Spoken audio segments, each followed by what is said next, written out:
Uma das coisas que me interessa é saber como é que você escolhe um projeto. Não sou eu que escolho o projeto. O projeto é que me escolhe. Funciona mais ou menos dessa forma. Aparece e alguma coisa misteriosa te leva àquele projeto. E aí existe uma outra mágica que é ou brilha os seus olhos ou não brilha os seus olhos. Se brilham meus olhos, eu começo a pensar nele, ele vai tomando um espaço dentro de mim, vai tomando um espaço na minha cabeça, até filmar. Normalmente quando eu filmo, eu já estou 100% tomada por ele. Então, assim, eu diria que não sou eu que escolho, eles é que me escolhem. E como que foi que te escolheu no Margaret Me?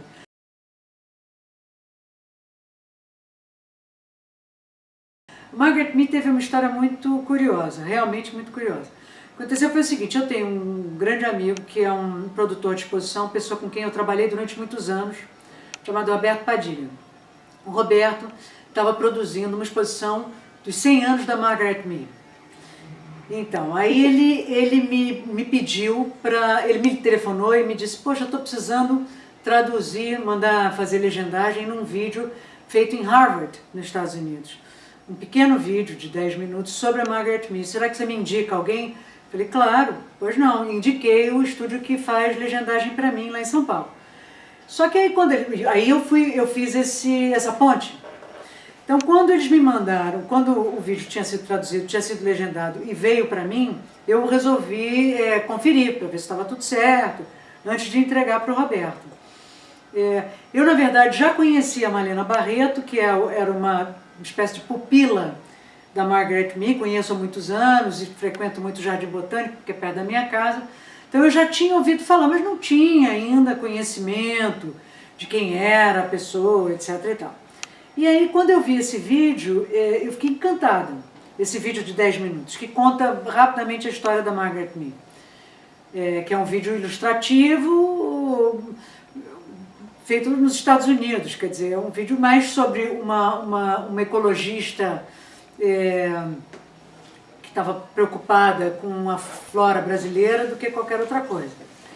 E aí eu pensei imediatamente em fazer uma ficção, fazer um longa-metragem, porque eu acho que continuo achando até hoje que dá uma história espetacular. O problema é que você sabe, um longa-metragem, filmado na Amazônia, com uma atriz de fora, enfim, assim, anos e anos de tentativa. Aí eu disse, bom, vou fazer um documentário, entendeu? Acho que vou fazer um documentário porque eu acho que vai ser uma coisa mais simples e mais possível de fazer nesse momento. E aí a gente começou o processo de roteirizar o documentário Margaret Me e a Flor da Lua. É muito lindo. Foi assim. Muito lindo. Você sabe que eu acabei de descobrir, nessa de fazer a pesquisa para preparar para isso, que a última viagem que ela fez, que a Margaret Me fez até a Amazonas, quem acompanhou ela foi o Sewell, que é o Brian, que eu conhecia há muitos anos. O Brian foi filmando. O Brian trabalhava com o editor dela, o publisher dela, que é o Toni Morrison. O Toni Morrison foi quem acabou patrocinando essa última viagem, porque ele tentou vender para a BBC e tentou vender para a National Geographic. O problema é que as duas, isso no filme a gente meio que conta um pouco essa história muito rapidamente, mas as duas desistiram na última hora porque tinham muito medo do que poderia acontecer com ela. Ela já estava ali com mais de 80 anos. Então havia uma preocupação em achar que ela podia, enfim, cair, morrer, sei lá, qualquer coisa. Então eles desistiram e aí o próprio Toni resolveu ser o sponsor, resolveu patrocinar. E aí ele veio da Inglaterra, de onde ele mora, ele, a mulher dele, e aí ele contratou, que é o Brian, porque o Toni era um produtor de filmes para a BBC, ele até hoje é, na verdade.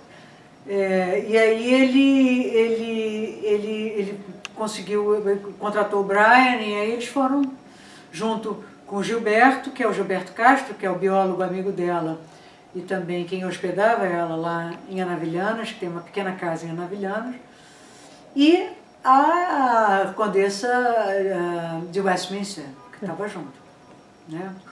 Maggie. É uma história fascinante. Fascinante. História, ela fez aniversário ali na beira do Rio Negro, né? Aliás, o filme começa assim.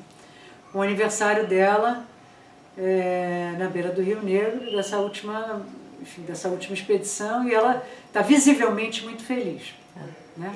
E essa última expedição, inclusive, ninguém queria segurar ela, Lloyd's of London, ninguém, porque ela já era uma senhora de uma idade certamente eles considerassem um pouco avançado para estar se aventurando na Amazonas, loucura. Mas você sabe que isso é uma coisa engraçada, né? Porque ela, quando começou as viagens à Amazônia, ela já tinha 50 anos. Ela não era uma menina aventureira. Ela era uma inglesa que veio morar no Brasil e ela conheceu primeiramente a Mata Atlântica, se apaixonou pela natureza, pelas flores, pela flora brasileira de uma maneira geral e pela natureza de uma forma geral. E aí, quando surgiu a primeira oportunidade dela ir ela foi por Belém, para o Rio Curupi, que foi a primeira expedição, ela foi. Agora, ela já tinha 50 anos, ela não era uma menina, entende? E daí por diante ela fez 15 expedições nessa faixa etária de 50 até 80. E num determinado momento, quer dizer, no final dos anos 50, ela ia em condições muito precárias, porque ela comprava um motor, botava numa canoa, e ela ia com um índio, eventualmente com um caboclo, um mateiro, alguém que pudesse ajudar ela, e ela ia. Uma das grandes expedições que ela tentou fazer, que foi talvez a maior frustração da vida dela, foi a do Pico da Neblina, que essa sim ela ia fazer pela National Geographic. Veio o Otis, que era um cinegrafista, e naquela época não tinha vídeo, né? Naquela época era cinema, era outra onda, com a câmera, com a Bolex, 16mm, etc. E o que aconteceu foi que naquele ano a chuva foi muito grande, apagou as trilhas e eles não puderam. Foi uma expedição frustrada. Foi uma expedição muito frustrada para ela e para todo mundo, porque não essas filmagens, por exemplo, eu fiz tudo que você possa imaginar para conseguir na National Geographic. Ninguém sabe disso. O Otis obviamente já morreu. Eu consegui as fotos. Eu uso no filme as fotos dessa expedição, ou dessa não expedição, mas a filmagem propriamente dita eu não consegui. Os próprios índios não quiseram subir. Os índios, que eram os guias, não quiseram subir, porque choveu muito. Durante muitos dias eles ficaram parados esperando e a trilha se apagou, a lama apagou. Então, era muito arriscado. E quando você filmou, então, você reconstituiu um pouco essa viagem, algumas viagens Eu dela? reconstituí a última viagem dela, exatamente essa última viagem dela, que é a viagem que ela fez para Navilhanas para a Flor da Lua. Eu entrei em contato com o Gilberto Castro, que é o cara que é o biólogo, amigo dela, que fez algumas das expedições com ela, e essa última, naturalmente. E o Gilberto colocou a equipe dele à disposição da gente, o barco dele e tal. Enfim, nós fomos para fazer essa expedição com o Gilberto. Repetir essa expedição com o Gilberto. E aí nós levamos a Malena, que é uma ilustradora botânica e é uma discípula da Margaret Mead, para ilustrar ficcionalmente, fazer ela alguns desenhos, etc. e tal. E o que a gente considera que ficou muito bonito e enriqueceu o documentário. E quanto tempo do momento que começou a brilhar teus olhos com isso, até juntar o dinheiro, filmar e terminar? 3 anos e meio. Ok. Precisamente. Precisamente.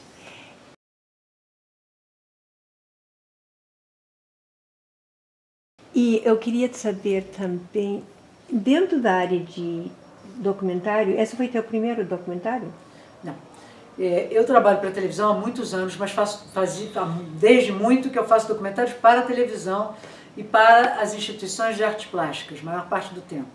Naquela época eu trabalhei muito com o CCBB, o Centro Cultural Banco do Brasil, trabalhei muito tempo com Cândido Mendes, com Cândido José, e trabalhei muito tempo com o Museu Nacional de Belas Artes, o MAM, o Parque Lage. Artes plásticas sempre foi a minha área de atuação maior, como documentarista. E, curiosamente, a Margaret Mead também tem a ver com isso, né?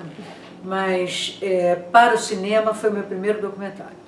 Embora Mulheres do Brasil, como documentarista que sou, e é o meu primeiro longa-metragem, ele ainda tem uma interseção entre documentário e ficção. Eu parto da ficção para buscar o documentário, diferentemente do que normalmente as pessoas fazem, que é partir da imagem documental para buscar a ilustração ficcional. Eu parto da ficção para buscar aquelas mulheres na realidade. Foi mais ou menos isso que eu fiz em Mulheres do Brasil, tanto que a gente tem aí uma edição com depoimentos de mulheres reais que pontuam a ficção.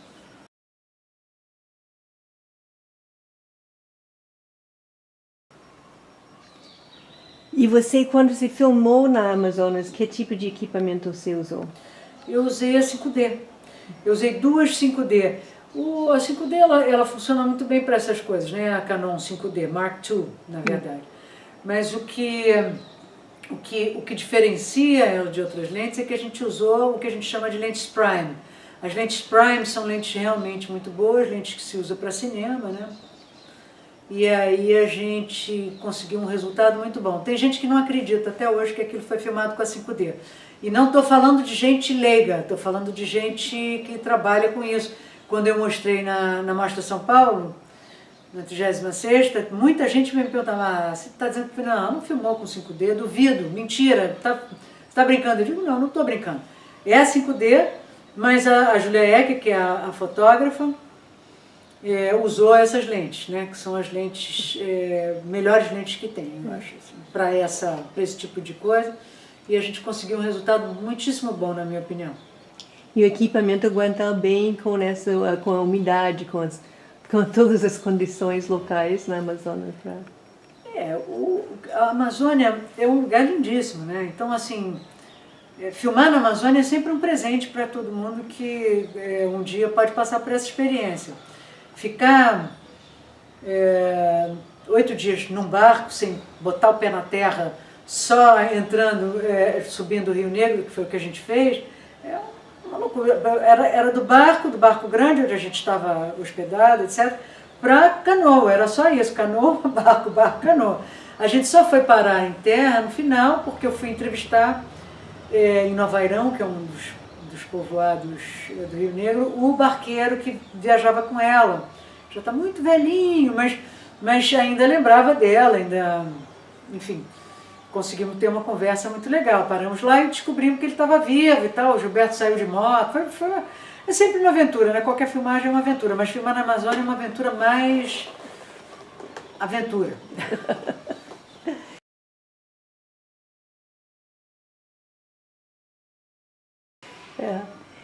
E a outra coisa, que dentro das tuas influências, até que ponto você acha que você teve alguma influência, ou de que forma que você vê cinema novo no Brasil?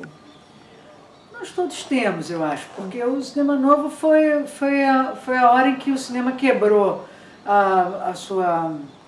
o seu lado comercial absoluto de mercado para ser um cinema de autor, né?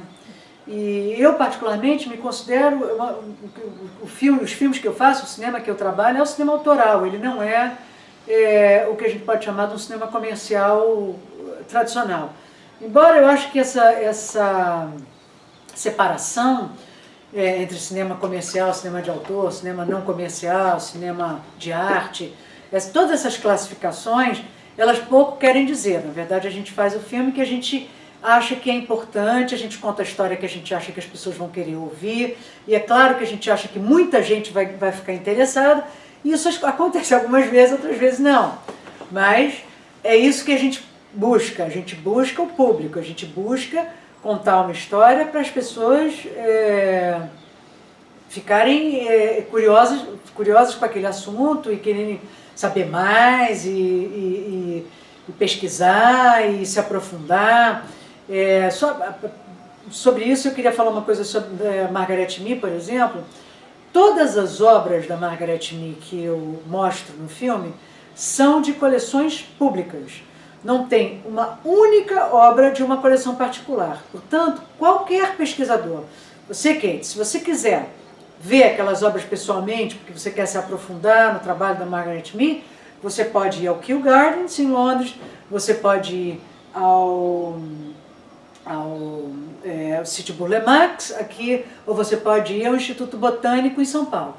Todas as obras que eu usei, que eu mostrei e que eu filmei, são obras de coleções públicas.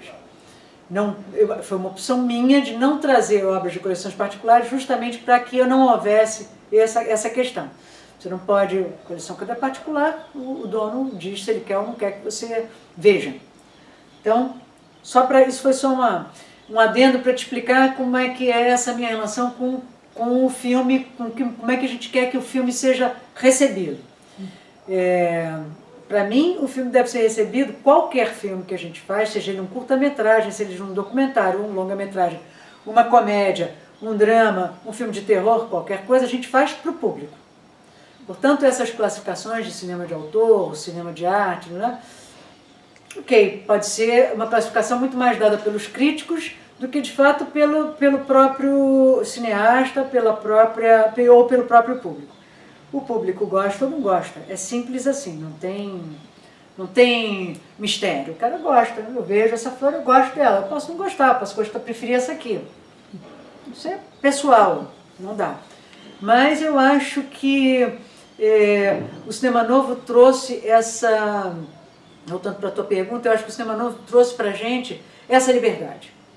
Até então, a gente tinha muito pouca, eu acho que o cinema brasileiro tinha muito pouca liberdade para sair do tradicional, do que era o mais comum, do que era o cinema que tinha que fazer muitos espectadores, que tinha que estar no cinema de rua e fazer muita gente e tal. Geralmente eram comédias, né? No tempo da ditadura já as chanchadas, né? Isso, eu acho que o Cinema Novo permitiu que o cinema brasileiro chegasse onde ele chegou hoje, por exemplo. Né? Onde a gente tem filmes que fazem um sucesso em festivais internacionais e de fato a gente possa ter uma expressividade grande dentro do panorama internacional do cinema de autor.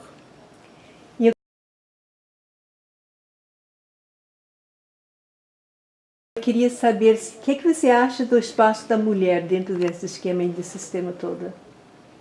Eu acho que agora mudou muito, né? Antigamente era realmente uma atividade essencialmente masculina, né? Dificilmente você encontrava diretoras, não é bem meu caso, porque eu, na verdade, comecei há 30 anos atrás. Mas eu era diretora de televisão, e na televisão tinha um pouquinho mais embora eu tenha enfrentado algumas resistências, mas muito poucas, entendeu? Porque na televisão tinha um pouquinho mais. O cinema já é uma coisa mais recente. Agora, nesse momento, quer dizer, mais recente, eu digo essa quantidade de diretoras, né? Porque sempre houve, né? Carmen Santos, sempre houve mulheres dentro da... Só que elas exerciam mais a função de produtora. A produtora é uma função exercida por mulheres há muitos anos, né? Porque a produtora é aquela pessoa que organiza, né? Aquela organização necessária, aquela planejamento necessário, coisa de mulher mesmo, né? Os homens agora também tem, claro, sempre tem homens, mas sempre tiveram mulheres. Agora, com direção, e agora nos cargos técnicos, né? Agora você tem... Eu, por exemplo, trabalhei, todos os 3 filmes, a diretora de fotografia é mulher. A equipe de fotografia é mulher. Nos 2 primeiros longas é Heloísa Passos, que já tinha sido de um média-metragem anterior meu, e o Margaret Mee e a Julia Eck. Enfim, eu acho que isso é uma coisa que a gente é um paradigma que está sendo quebrado. A gente está mudando agora o tempo todo isso, né? O tempo todo está mudando. Eu acho que agora a gente já tem o nosso espaço e tal, eventualmente tem que brigar um pouquinho, porque sempre vamos ter que brigar um pouquinho, mas eu acho que não há mais exatamente uma situação de machismo, sabe, assim, de machismo direto com relação à equipe, etc. e tal. O que eu acho que há agora, ainda há, é o que eles chamam nos Estados Unidos de wage gap, né? É a questão da salarial. Eu percebo que eventualmente as mulheres vêm ganhando menos do que os homens fazendo as mesmas coisas, isso também no mercado audiovisual. E isso aí eu acho que é uma coisa que a gente vai ter que lutar ainda bastante. Hollywood já deu o pontapé inicial, as meninas lá já deram o pontapé inicial, mas eu acho que a gente ainda vai lutar muito com isso, muito. Não vai ser fácil.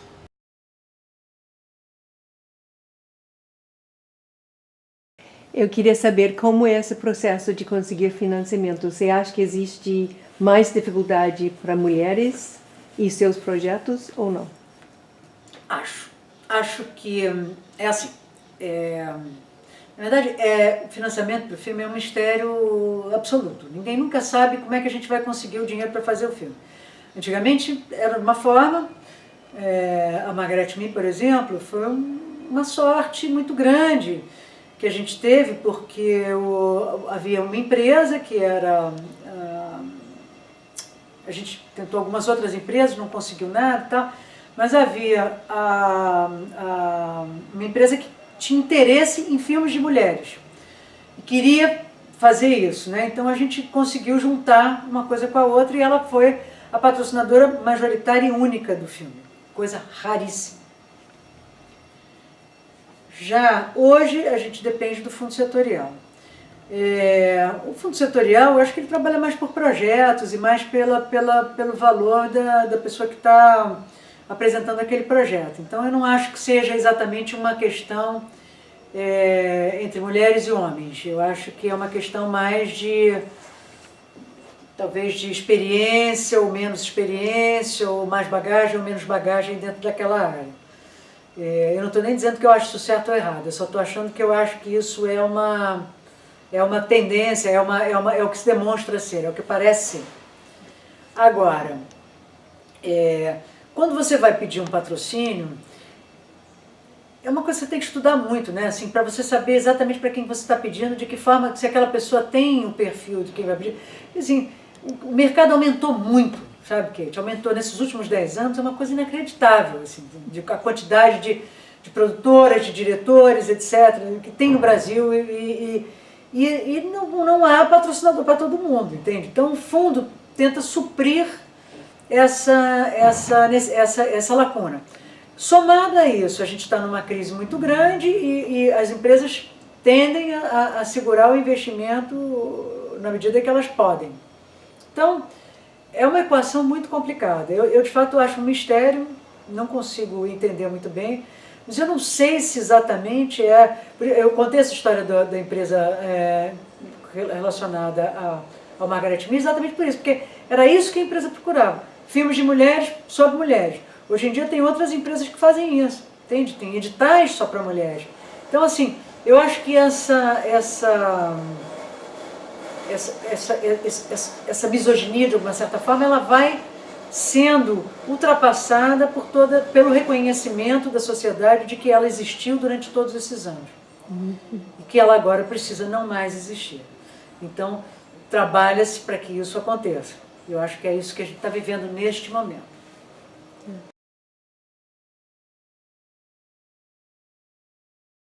Você acha que existe uma voz feminina que, de alguma forma, ele é visto nas telas ou não?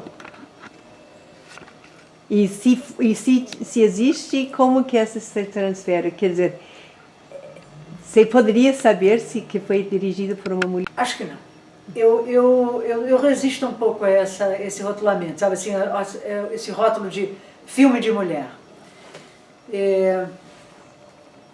Eu acho que, particularmente, existem diferenças, claro, existem diferenças, todo mundo sabe que existem diferenças.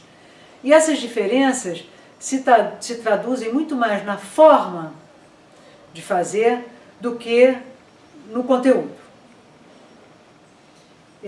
O conteúdo, por exemplo, vamos pensar uma coisa, se você vê um filme da Catherine Bigelow, por exemplo, um filme de guerra, que ela ganhou o Oscar, por exemplo, The Darkest Hour.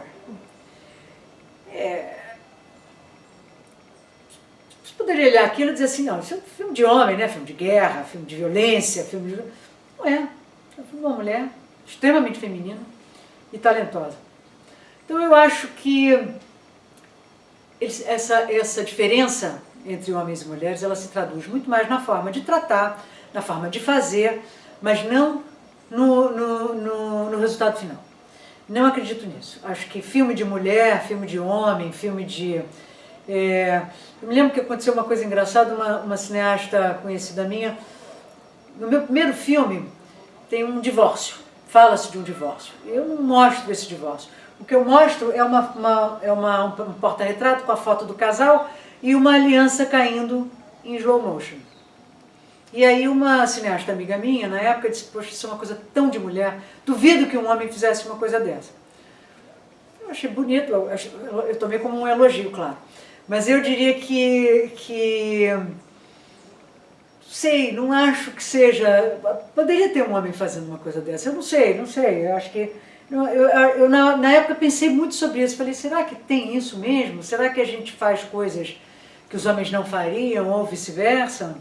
Não sei, ainda não tenho uma conclusão sobre isso e não acredito nisso. Não acredito nessas classificações. Aliás, eu acredito muito pouco em classificações de uma forma geral. Essa, por exemplo, é bem. Agora, as pessoas que vão estar vendo esse filme seu, de backgrounds diversos, alguns são estudantes de literatura, alguns de feminismo, de genre, de gênero, digo. Que você apontaria para eles prestar atenção? Ou o que você... Não sei, o que é que você gosta desse filme especificamente? De todos os filmes. Agora, voltando um pouquinho no que você estava falando antes do cinema feminino, como eu disse na forma, eu esqueci de citar uma outra coisa que eu acho importantíssima. Por exemplo, o meu interesse. O meu interesse em fazer filmes e contar histórias é sempre ligado a mulheres. Todos os meus filmes são ligados às questões femininas. Mulheres do Brasil, Como Esquecer, Sexualidades, eu tenho 2 médias anteriores, que é o Sexualidades e o Ismael e a Dalgisa. São filmes sempre, de Margaret Mee, em que de alguma forma eu estou retratando o universo feminino. Eu não estou retratando, o ponto de vista é sempre feminino. São os assuntos que me interessam. Então, essa é a questão. Mas, e na maneira de contar essa história também, eu acho que eu conto de uma maneira que é minha, e é feminina porque sou mulher. Só. Se isso se traduz no conteúdo, não creio, não acredito. Eu acho importante as pessoas entenderem que é o seguinte, quando você faz cinema, cinema no Brasil principalmente é uma coisa muito, muito difícil, muito complicada, demora muito, a gente está sempre sujeito a muitas questões, cinema independente, né? O cinema indie, eu estou muito me referindo a esse cinema indie, que sou eu, é o universo que eu faço parte. É muito complicado, é muito demorado e é um processo realmente difícil. Então, número 1, você tem que amar muito, tem que querer muito fazer. E tem que ter uma vontade enorme de contar essa história. Uma vontade de que as pessoas conheçam essa história. Isso é o ponto de partida, isso é o leitmotiv, isso é de onde sai, é a chama inicial, de onde sai qualquer filme. É a sua necessidade imensa de dividir aquela história com muita gente. E, se possível, em muitos lugares do mundo. Né? É a nossa vontade sempre. É difícil? É, claro que é difícil, mas a satisfação é proporcional à dificuldade. Então, quando você consegue e quando você chega para vender no mercado internacional, ou mesmo chega aqui, quando você sai de uma sala de cinema aqui e vê a cara das pessoas, vê a expressão das pessoas, satisfação, a vontade de conversar, de querer saber mais, isso tudo apaga as dificuldades iniciais e as dificuldades do processo. Basicamente eu acho isso, eu acho que assim, a nossa vontade é fazer com que as pessoas vejam o que a gente quer contar.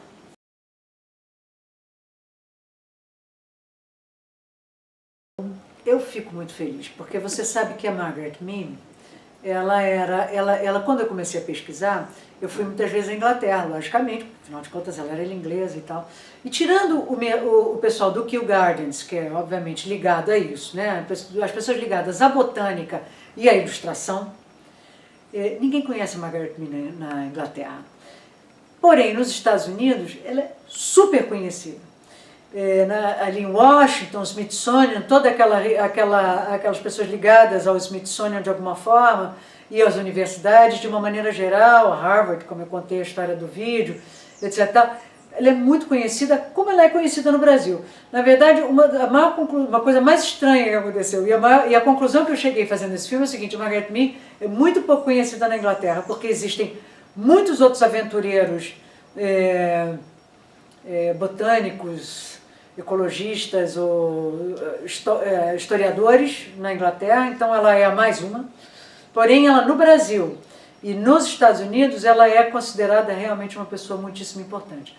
No filme tem um trecho de uma entrevista que ela deu, que foi a última entrevista que ela deu, depois dessa última viagem que ela fez à Amazônia, que foi um sucesso absoluto, que é quando ela conta a história dos garimpeiros, está lá no filme.